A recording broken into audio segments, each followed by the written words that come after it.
Buongiorno, dobro jutro, guten Morgen, bondi.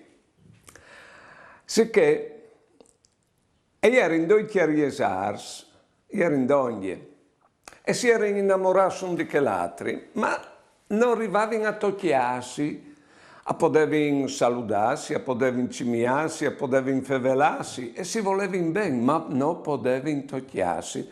Sicché il null che le passato per ore di loro, allora era tanto dispiaciuto di che robe lì che io ho bagnato con le sue lacrime. L'Aiar aveva veduto che di loro che non arrivavano a tocchiarsi, e allora io ho saccodato con le sue aiaradi sparbiodi che si tocchino, nulla di fa. La tiare, e ha detto, o trami, col taramot, arriveranno a tocchiarsi e taramotade per loro, nulla di fa.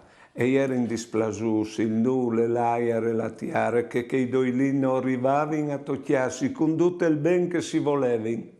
Ma loro non sapevano che sottovie i chiariesars avevano intorteatis gli slidris fra di loro. Un bel esempio per dire che è il rapporto fra uomo e femmine, che si vuole bene dal matrimonio.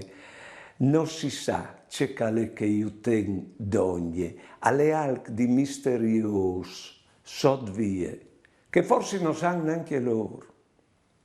Buone giornate e buone vite.